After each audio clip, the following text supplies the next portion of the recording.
Jesteśmy w Gdyni. Zaczynamy nasz zimowy spacer w porcie na molo rybackim. To tutaj, między nabrzeżami a basenami portowymi, od prawie 100 lat spotykają się statki handlowe, rybackie, pasażerskie i okręty wojenne, tworząc niezwykłą morską panoramę.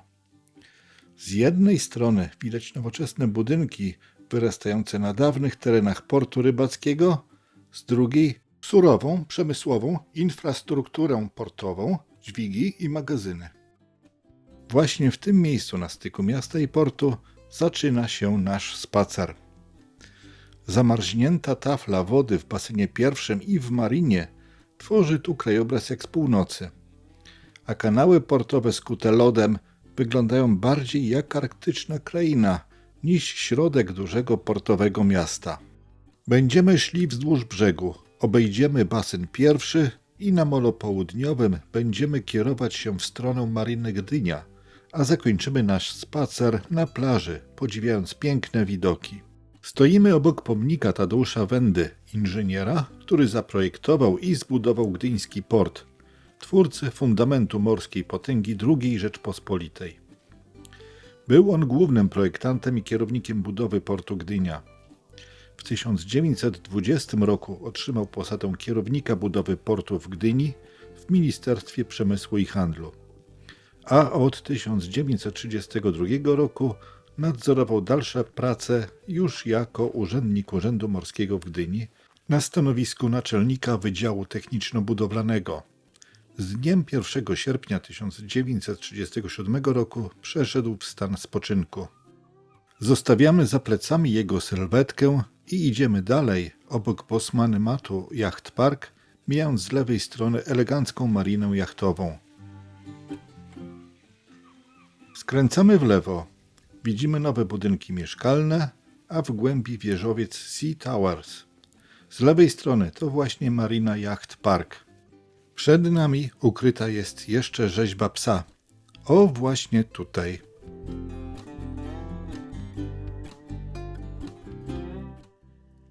Jest to pies Baltic, który został zimą 2010 roku uratowany z dryfującej kry lodowej.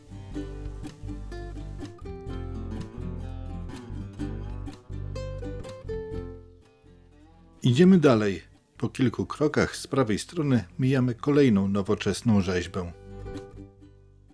Przed nami wznosi się jeden z najbardziej rozpoznawalnych budynków w Gdyni – Sea Towers, dwuwieżowy wieżowiec stojący tuż przy nabrzeżu.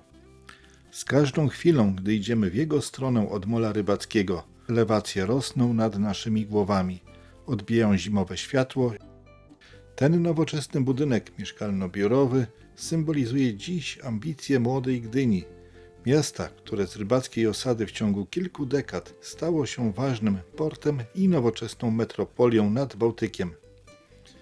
Idąc w jego kierunku, cały czas czujemy, że jesteśmy na styku dwóch światów – surowego, portowego nabrzeża i eleganckiej, nadmorskiej panoramy współczesnego miasta.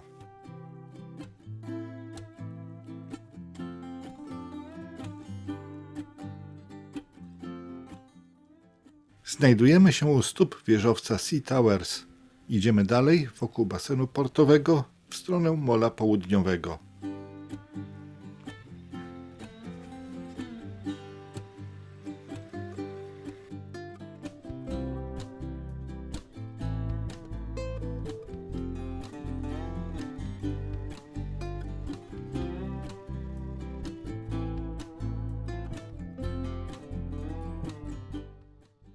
Po lewej stronie widzimy zamarznięty basen pierwszy, gdzie lód skuwa kanały portowe i zacumowane jednostki, tworząc arktyczny kontrast ze szklanymi wieżowcami z drugiej strony.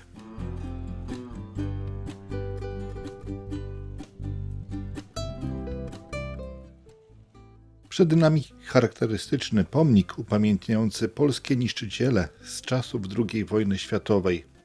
ORP Burza, ORP Błyskawica, ORP Grom i ORP Wicher. I oto jeden z tych okrętów, ORP Błyskawica, zacumowany przy Nabrzeżu Pomorskim Mola Południowego. Obecnie jest on okrętem muzeum i można go zwiedzać. Stępkę pod budowę tego okrętu położono 1 października 1935 roku w brytyjskiej stoczni White. ORP Błyskawica został wprowadzony do służby w marynarce wojennej w 1937 roku. Wkrótce uczestniczył w działaniach II wojny światowej od pierwszych do ostatnich dni walk w Europie, operując na Atlantyku, Morzu Północnym i Morzu Śródziemnym. W maju 1946 roku został przejęty przez Royal Navy, a pod polską banderę powrócił 1 lipca 1947 roku. Po awarii kotłowni w 1967 roku uznano kolejny remont za nieopłacalny i od 1969 roku cumował w Świnoujściu jako okręt stacjonarny obrony przeciwlotniczej. Od 1 maja 1976 roku jest zacumowany w porcie Gdynia jako okręt muzeum i okręt reprezentacyjny marynarki wojennej, pozostający dalej w służbie. Jest najstarszym zachowanym niszczycielem na świecie.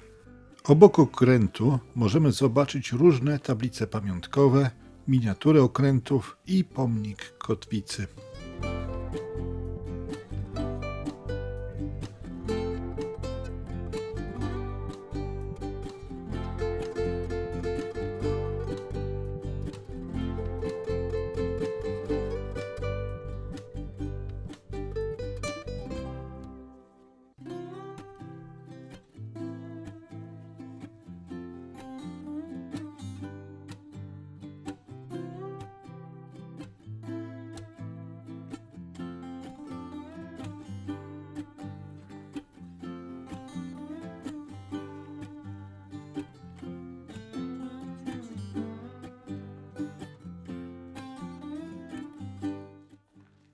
Obok cumuje żaglowiec Dar Pomorza, także będący obiektem muzealnym.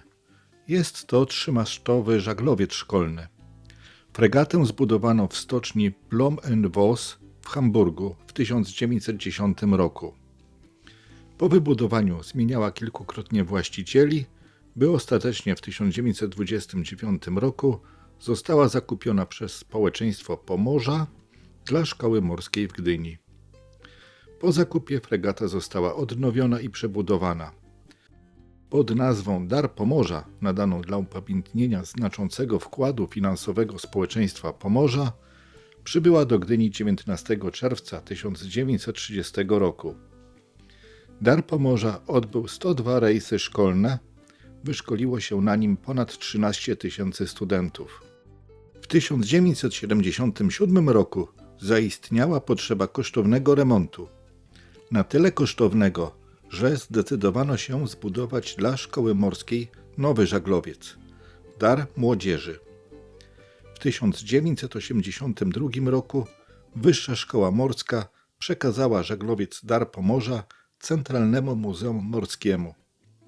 Po adaptacji dla celów muzealnych został on udostępniony do zwiedzania 27 maja 1983 roku. Kolejnymi statkami cumującymi przy tym nabrzeżu są katamarany pasażerskie Agat, Rubin i Opal. W odróżnieniu od dwóch poprzednich, te nie są obiektami muzealnymi i w okresie letnim kursują po Zatoce Gdańskiej. Zimą, stojąc w rzędzie przy molo południowym, te trzy katamarany wyglądają jak zamrożona eskadra, gotowa do życia, gdy tylko lód puści i rozpocznie się sezon letnich przygód po morzu.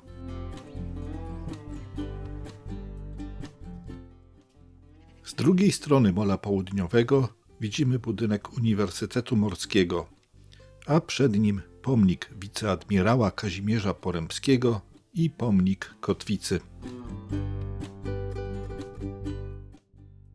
Przechodzimy na środek mola południowego, szerokiej, ponad 600-metrowej promenady, która latem tętni gwarem turystów, a zimą kusi surowym pięknem i ciszą. Po lewej stronie mijamy budynek restauracji Róża Wiatrów. Po prawej stronie mamy gmach Akwarium Gdyńskiego. nowoczesnej perły edukacyjnej z tysiącami morskich stworzeń. Między tymi dwoma obiektami ciągnie się spacerowy trakt, z którego rozciąga się niepowtarzalny widok na historyczne okręty i zamarznięte baseny portowe. Jest to idealne miejsce, by zatrzymać się i chłonąć nadmorską panoramę Gdyni.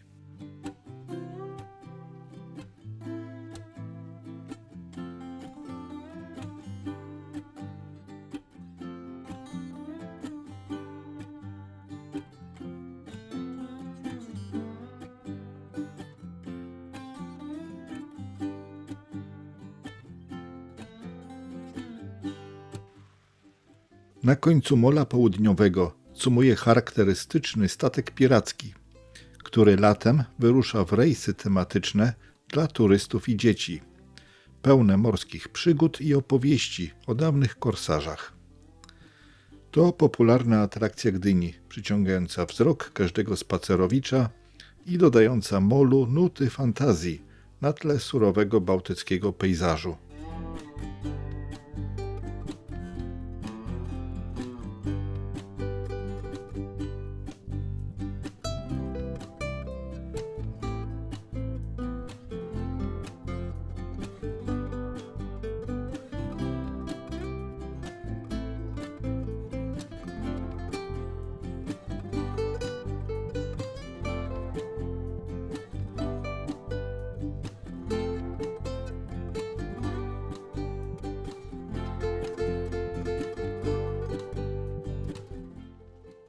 Tuż obok znajduje się jeszcze napis Gdynia, na tle którego możemy sobie zrobić ładne zdjęcie, oraz pomnik Morświna.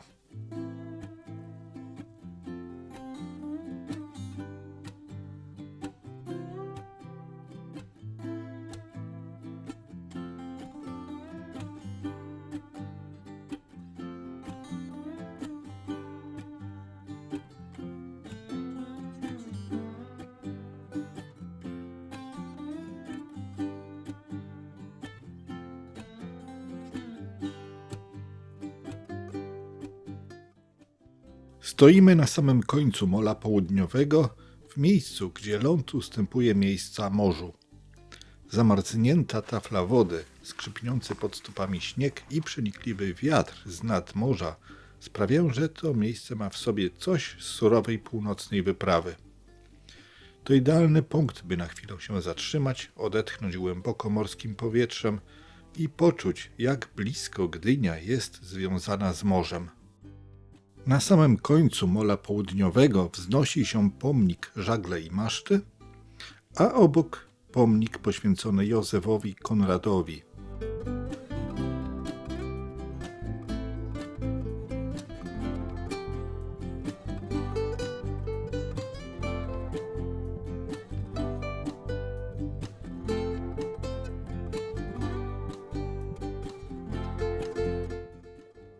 Przechodzimy na drugą stronę. Tutaj można odnaleźć dwie tablice upamiętniające załogę statku El Faro.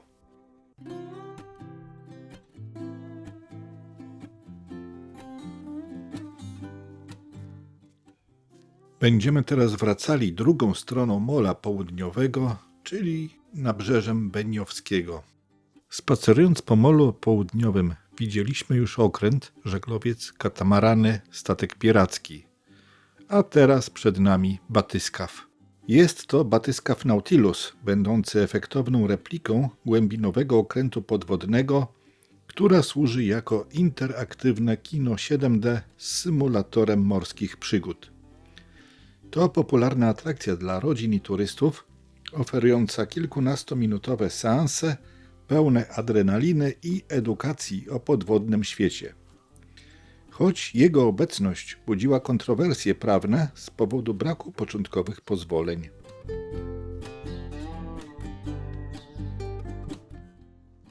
Przechodzimy przez taki oto tunel i po chwili dostrzegamy na morzu taką oto rzeźbę. Jest to rzeźba Marzyciel, dyrygent fal. Ta poetycka kompozycja przedstawia ludzką sylwetkę unoszącą ręce nad zamarzniętą obecnie taflą morza, jakby dyrygując niewidzialnymi falami.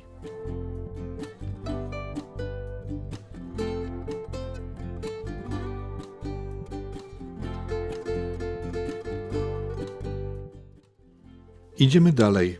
Przed nami widzimy z drugiej strony budynek Uniwersytetu Morskiego.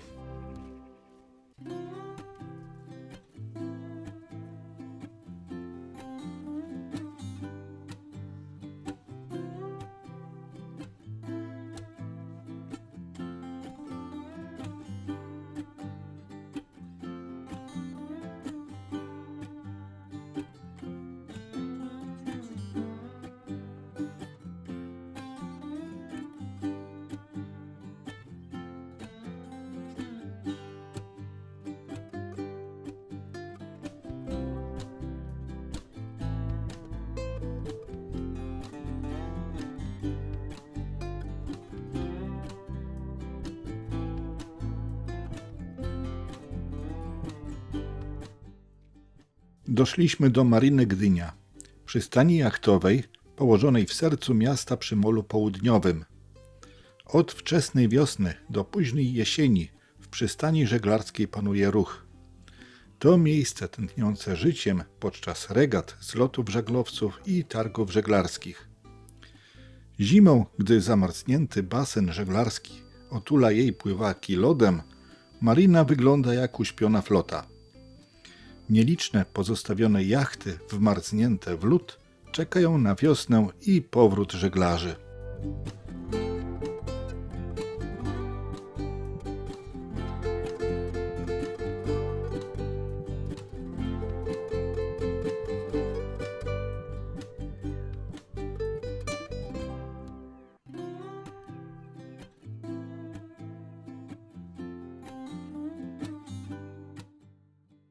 Patrząc w drugą stronę, widzimy lśniące w słońcu wieżowce Sea Towers, obok których już przeszliśmy.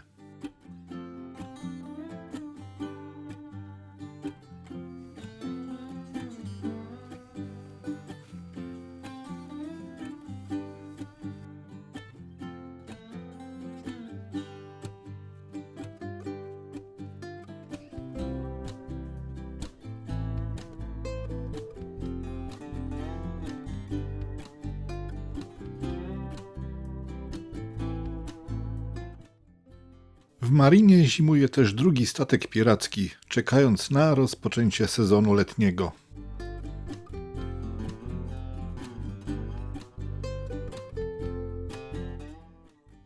Schodzimy z Mola Południowego na miejską plażę w Gdyni.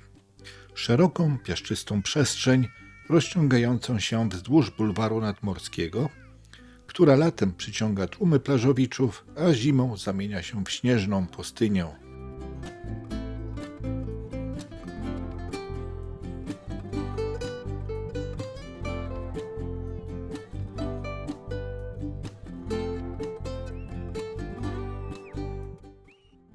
Plaża jest doskonałym punktem widokowym.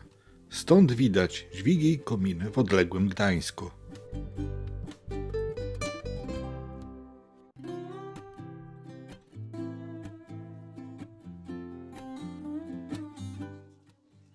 Wychodzimy z plaży wyjściem numer 6 prosto na bulwar nadmorski, który w tym miejscu zaczyna się.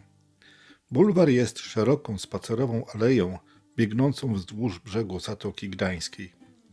Ten bulwar to ulubiona trasa dla turystów i gdyńskich spacerowiczów. Przechodzimy obok wejścia do Muzeum Marynarki Wojennej. Obok znajduje się kolejny okręt, ostatni już dzisiaj do zobaczenia. Jest to okręt podwodny ORP Sokół. Został on zbudowany w 1967 roku w stoczni Rheinstall Nordwerke Werfen dla Marynarki Wojennej Królestwa Norwegii. Do Polski trafił po wycofaniu z norweskiej służby w 2001 roku. Polską banderę podniesiono na nim 4 czerwca 2002 roku. Po 16 latach 8 czerwca 2018 roku wycofano go z eksploatacji. Obecnie jest eksponatem Muzeum Marynarki Wojennej i możemy go oglądać. Idziemy dalej bulwarem nadmorskim. Podsumowując dzisiejszy spacer, zobaczyliśmy na nim dwie przystanie jachtowe: Marinę Yacht Park i Marinę Gdynia. Zobaczyliśmy 2 okręty, ORP Błyskawica i ORP Sokół, żaglowiec Dar Pomorza, 3 katamarany pasażerskie, Agat, Rubin i Opal, 2 statki pirackie i dużą ilość pomników oraz tablic informacyjnych. Jest to krótka, ale bardzo bogata trasa w różne ciekawostki, a oprócz tego, co przedstawiliśmy na tym filmie, każdy na tej trasie jeszcze dostrzeże inne ciekawostki dla siebie. Wciśnij łapkę w górę, napisz komentarz o tym filmie i zasubskrybuj ten kanał, jeśli jeszcze tego nie robisz, gdyż wkrótce na tym kanale pojawią się kolejne filmy o kolejnych miasteczkach lub miejscach w Polsce.